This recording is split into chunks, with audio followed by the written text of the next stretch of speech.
जसरी चाहिँ जनताले चाहेका थिए त्यो अवस्थाको राजनीतिक परिदृश्य यो देश बनाउन सक्दथ्यो भन्दा प्रचण्डजीले सक्नुहुन्थ्यो। त्यो खालको चाहिँ परिस्थिति बुद्धिजीवी विज्ञ विश्लेषकहरूले यो घटनालाई जनयुद्धका घटनासँग अब दाँजेर अब यो पीडामा अझै चाहिँ भनौँ नुन खोर्सानी छर्कने पाइनेमा जे पनि बोलिदिने, कमेन्ट गर्न पाइनेमा जे पनि गरिदिने, यो छाडा प्रवृत्तिको विकासले समाजले अहिले अधोगतिमा भएको अवस्थामा चाहिँ त्यो महिलाहरूका चाहिँ नग्न तस्बिरहरू अश्लील चाहिँ त्यो दृश्यहरूले बाल मनस्थितिमा पर्न जाने असरका कुराहरूमा आफ्नो धर्म, संस्कृति, परम्परा, इतिहासलाई सम्मान गर्न नसकेर लगायत चाहिँ आर्जु राणा समेतलाई कानुनी दायरामा ल्याउने सम्मका घटनाक्रमले उनको यो कदम एउटा प्रशंसनीय र हामीले सम्मान र समर्थन गर्ने योग्य भएको हुनाले हामीले समर्थन गर्दै आएको अवस्थामा चप्पल लगाएर चाहिँ भनौँ युद्धदेखि लिएर चाहिँ पदको लागि मरिहत्ते गरेर चाहिँ अगाडि बढेका नेतृत्वहरू चाहिँ अहिले आलिसान आज चाहिँ एक छाक खानको लागि धौधौ पर्ने, एउटा चाहिँ के भन्दा एक सरो कपडा फेर्नको लागि धौधौ पर्ने नेतृत्वहरू आज चाहिँ सुकिला भएका छन्, च्याउरी परेका चाहिँ अनुहार रसिला भएका छन्, मोटाला।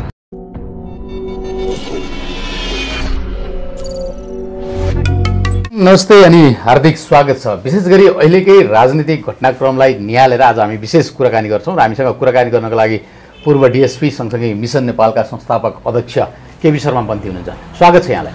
धन्यवाद। जय जननी जय मातृ। प्रधानमन्त्री पुष्पकमल दाहाल प्रचण्डका धर्मपत्नी सीता दाहालको मृत्युमा जुन किसिमका एउटा समवेदना दिनुपर्ने ठाउँमा जुन किसिमको अभिव्यक्तिहरू राखे, डाक्टर तोसीमा कार्कीको अभिव्यक्ति अहिले सामाजिक सञ्जालमा भाइरल छ। यो समवेदना दिने समयमा प्रधानमन्त्रीले आफ्नै चाहिँ नै श्रीमतीलाई हेर्न सकेनन्, मिलाउन सकेनन् भन्ने खालको यो एउटा अभिव्यक्तिलाई तपाईँले कसरी लिनु भएको छ? त्यो समय होइन जो समयमा यी अभिव्यक्ति आउनुपर्ने हो। समय त हो, यो संवेदनशीलताको समय हो। समय, सार, सन्दर्भ, परिस्थिति, घटना, क्रम, कालले चाहिँ यी कुराहरूलाई जन्माउँछ। यो अवस्था प्रचण्डले जनयुद्धमा जे गरे, जसो गरे ती घटनाकालका घटनाहरू अहिले पनि के छन् भन्दाखेरि भनौँ खोलिएर रहेका छन्। विगतमा गरेका घटनाहरूलाई पनि नेपालको कानुन विधि सम्मत कुराहरूले चाहिँ निरूपण गर्ला नै त्यो चाहिँ छुट्टै पाठ हो। अब यो पाठ भनेको एउटा जीवन जगत र चाहिँ एउटा संवेदनाको पाठ भएको हुनाले अहिले जे जसो भए पनि देशको प्रधानमन्त्रीले यो देशलाई बनाउँछु भनेर एउटा चाहिँ भनौँ जनयुद्ध जे जस्ता भनौँ घटनाक्रम गरे, त्यो घटनाले अब देशमा गणतन्त्रको प्राप्ति पनि भयो, उनलाई गणतन्त्रका नायक पनि भनिन्छ। तथापि चाहिँ के भन्दा जसरी त्यो समयमा राजाले देशको एउटा वंशानुकूल रूपमा सत्ता सञ्चालन गर्दै अभिभावकको रूपमा आएको राजाले पनि अब तपाईँको चाहिँ सहस्र चाहिँ जनताको नासो जनतालाई फिर्ता गरेर तपाईँको चाहिँ के भन्दाखेरि भनौँ युधिष्ठिर तथापि तपाईँको चाहिँ के भन्दा भगवान् बुद्धले राजपाट छोडेर अब तपाईँको चाहिँ के भन्दा शान्ति प्राप्त गर्न, बोधत्व प्राप्त गर्न हिँडेको अवस्था जस्तै, युद्ध शमशेरले राजपाट छोडेर अब सन्यास लिएको अवस्था जस्तै राजाले पनि जनताको चाहना, मनोभाव र जनइच्छालाई नै राजिठ्या छानेर अब आफ्नो चाहिँ सत्ता, कुर्ची र चाहिँ सिरपेच बुझाएर नागार्जुन जङ्गलमा गएर तपस्या गरेको अवस्था पनि हो। यी गणतन्त्रका चाहिँ नै अब यिनी नायक पनि हुन्, उनलाई सम्मान पनि छ। तथापि जसरी चाहिँ जनताले चाहेका थिए त्यो अवस्थाको राजनीतिक परिदृश्य यो देश बनाउन सक्दथ्यो भन्दा प्रचण्डजीले सक्नुहुन्थ्यो। त्यो खालको चाहिँ परिस्थिति भएन। यो त्यो राजनीतिक संवादलाई यसमा यो घटनामा गाँस्न मिल्दैन। जसरी देशका बुद्धिजीवी अभियन्ता भनौँ अथवा बुद्धिजीवी विज्ञ विश्लेषकहरूले यो घटनालाई जनयुद्धका घटनासँग अब दाँजेर अब यो पीडामा अझै चाहिँ भनौँ नुन खोर्सानी छर्कने जुन काम भयो सामाजिक सञ्जालमा यत्रतत्र चाहिँ विविध खालका चाहिँ घटनाको विरोधात्मक कुराहरू आए, यो अवश्य पनि मानवीय संवेदनशीलताको लागि यो राम्रो पक्ष होइन। यस्तो चाहिँ एउटा मानिसको मृत्युलाई एउटा के भन्दा लासमाथि राजनीति गरेर अब यो घटनालाई विभिन्न घटनामा जोडेर भनौँ अपराधजन्य घटना समेतलाई जोडेर भनौँ यसरी चाहिँ के भन्दा यो घटनालाई एउटा शोक होइन मृत शोकानुकूल भएको परिस्थितिलाई एउटा के भन्छ जन्मोत्सवको परिस्थितिको रूपमा व्याख्या विश्लेषण र विवेचना गर्नु मानवीय गुण र चाहिँ के भन्दा मानवीय संवेदनशीलतामाथि प्रहार हो भन्नु म ठान्दछु। बोल्न पाइँदैमा जे पनि बोलिदिने, कमेन्ट गर्न पाइँदैमा जे पनि गरिदिने, यो छाडा प्रवृत्तिको विकासले समाजले अहिले एउटा अधोगतिमा भएको अवस्था छ। सामाजिक सञ्जाललाई चाहिँ मन एउटा छुट पनि आचार संहितामा राज्यले ल्याउन सकेको छैन। टिकटकमा चाहिँ ती महिलाहरूका चाहिँ नग्न तस्बिरहरू अश्लील चाहिँ त्यो दृश्यहरूले बाल मनस्थितिमा पर्न जाने असरका कुराहरूमा आफ्नो धर्म संस्कृति परम्परा इतिहासलाई सम्मान गर्न नसकेर आफ्नो चाहिँ पिता पुर्खाले भनौँ दिएको चाहिँ एउटा बाटो र गोरेटोलाई यिनले दिनानुदिन पुर्दैछन्, जुन कारणले देशको पनि यो दुर्दशा भएको अवस्था हो।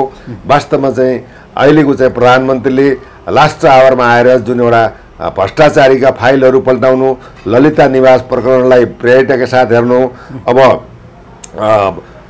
नक्कली भुटानी शरणार्थी काण्डमा नेपालीहरूलाई नक्कली भुटानी बनाएर अरबौँको खेल खेलेका हाई प्रोफाइल मतलब मन्त्री लगायतका मानिसहरूलाई पक्राउ गरेर कारबाहीको दायरामा ल्याउनु, अहिले आएर चाहिँ देउपा लगायत चाहिँ आर्जु राणा समेतलाई कानुनको दायरामा ल्याउने सम्मका घटनाक्रमले उनको यो कदम एउटा प्रशंसनीय र हामीले सम्मान र समर्थन गर्ने योग्य भएको हुनाले हामीले समर्थन गर्दै आएको अवस्था हो। र यस्ता राष्ट्र भ्रष्टाचार विरुद्धका चाहिँ काण्डहरूमा हामी चाहिँ सदैव उहाँप्रति समर्थन सहयोग साथ र सुझाव समेत रहनेछ। तर के भन्दा यो चाहिँ लासमाथि राजनीति गरेर जुन एउटा के भन्दा मृतात्माको चाहिँ चिर शान्तिको कामना गर्नुपर्ने र शोकाकुल परिवारलाई एउटा के धैर्य धारण गरेर चाहिँ सान्त्वना प्रदान गर्नुपर्नेमा अहिले चाहिँ के भन्दा भनौँ केही व्यक्तित्वहरूले जुन एउटा प्रतिक्रियाहरू दिनुभयो यो सरासरी एउटा मानव जगत र समाजको लागि अत्यन्त घातक प्रहार हो भन्ने मेरो ठम्माई र विश्लेषण रहेको छ। अब यसरी हेर्दा नि हुन त प्रचण्डले नै अब देश बनाउँछन् भन्ने किसिमको एउटा आश त पलाएको अवस्था देखिन्छ तपाईँले भने बमोजिम होइन। तर पनि अब उनले भनौँ न हिजोका दिनमा आफ्नो छोरा गुमाए होइन, गर्दै गर्दै अब अहिले आफ्नै धर्मपत्नी गुमाइरहेको अवस्था छ। कतिपयले चाहिँ अब प्रचण्डले देश पनि गुमाउन सक्छ है पनि भन्छन् क्या होइन। यस्तो अब प्रचण्डको त हेर्नुहोस्, अब यो घटनाक्रमलाई एकछिन मतलब स्थगित राखेर कुरा गर्ने हो भने प्रचण्डले विगतमा चाहिँ देशको घातै गरेका हुन्। अब प्रचण्डले चाहेको भयो देश अहिलेसम्म चाहिँ यत्रो चाहिँ 17-18 वर्ष चाहिँ भयो तपाईँ गणतन्त्र स्थापना भएको, डेमोक्रेटिक हिसाबमा भएको आज 32 वर्ष र नर्मल्ली हेर्दा चाहिँ 72 वर्षसम्म पनि यो देशको चाहिँ काया पल्ट नसक्नु, जस्ताको तस्तै रहनु। देशका देशका नेताहरू चाहिँ के भन्दा एउटा तपाईँको चाहिँ स्वयं चाहिँ के भन्दाखेरि तपाईँको चाहिँ अब हात्तीछाप चप्पल लगाएर चाहिँ भनौँ युद्धदेखि लिएर चाहिँ पदको लागि मरिहत्ते गरेर चाहिँ अगाडि बढेका नेतृत्वहरू चाहिँ अहिले आलिशान आज चाहिँ एउटा एक छाक खानको लागि धौधौ पर्ने, एउटा चाहिँ के भन्दा एक सरो कपडा फेर्नको लागि धौधौ पर्ने नेतृत्वहरू आज चाहिँ सुकिला भएका छन्, च्याउरी परेका चाहिँ अनुहार रसिला भएका छन्, मोटा भएका छन्, रसिला भएका छन्, सुकिला भएका छन्।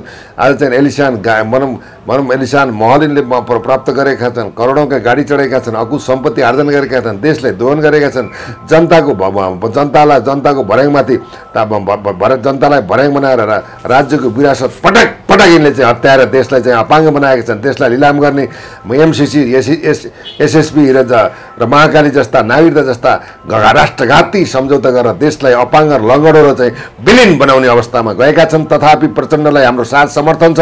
अब यी विभिन्न खालका कालखण्डमा भएका गल्तीलाई सञ्चाएर देशलाई म बनाउँछु मेरो देश, I make my country my self भन्ने एउटा चाहिँ गएका चाहिँ कुराहरूलाई प्रायश्चित्त गरेर अगाडि बढ्नु मात्र एउटा विकल्प हो, होइन भने नेपाली राजनीतिमा प्रचण्डको चाहिँ के भन्दा यो प्रहार यो पारिवारिक पीडाको प्रहारको साथै राष्ट्रिय प्रहार पनि हो। यो चाहिँ के भन्दा जीवनको अन्तिम राजनीतिक यात्रा पनि हो, यो ध्रुव सत्य पनि हो। हेर्नुहोस्, अब हामी लगभग कार्यक्रमको अन्त्यमा छौँ। यो विषयलाई मैले धेरै उजागर गर्न चाहिनँ किनभने एउटा संवेदना दिने समय हो पनि छ होइन। अब जस्तो सीता दाहाल अन्य पार्टीको नेतृत्वहरूलाई हेर्ने हो भने श्रीमान श्रीमती सबै एउटै संसद भवनमा छिरेको देखिन्छ, एउटा न एउटा ठाउँ राजनीतिक एउटा ठाउँ ओगटेर बसेको देखिन्छ। तर सीता दाहाल कहिले पनि राजनीतिको त्यो सिटमा कुर्सीमा गएर बस्न चाहिनन्, बाहिरै बसेर प्रचण्डलाई प्रधानमन्त्रीसम्म बनाउन उनले जुन किसिमको एउटा पहल गरिन्, जुन किसिमको एउटा त्याग तपस्या गरिन्, हिजो जङ्गलमा गिट्ठा भ्याकुर सँगै बसेर खाइन् होइन, अन्त्यमा उनको लागि के भन्न चाहनुहुन्छ? वास्तवमा चाहिँ सीता दाहालप्रति चाहिँ हार्दिक हाम्रो संवेदना छ र चाहिँ उहाँको चाहिँ चिर शान्तिको कामना छ। हामी पनि भाव विह्वल भएको अवस्था हो। एउटा चाहिँ देशकी नारी, देशकी आमा चाहिँको मृत्यु भएको छ। हामी चाहिँ यस मानेमा अन्तर्हृदयदेखि नै पीडाबोध गरेको अवस्था पनि हो। उहाँ एउटा असल नारी पनि हो, एउटा जननी पनि हो, एउटा मातृत्व पनि हो। प्रचण्डज्यूलाई चाहिँ के भन्दा जङ्गलमा भनौँ वैवाहिक जीवनदेखि लिएर एउटा सामान्य परिवारमा जन्मेर उच्च जीवन भनौँ सादा जीवन, उच्च विचारको प्रत्याभूति दिएर आफ्नो श्रीमानलाई साथमा साथ, काँधमा काँध, हातमा हात दिएर दुःख सुख कष्ट अभाव दुःख गरिबी यावत कुराहरूमा साथ समर्थन दिएर उहाँलाई चाहिँ एउटा सारथी बनेर चाहिँ उहाँ प्रचण्डजीको चाहिँ भनौँ एउटा अभियान, एउटा चाहिँ युद्धलाई चाहिँ एउटा सफल बनाउने काममा एउटा सफल नारीको चाहिँ नि उहाँको भूमिका रह्यो।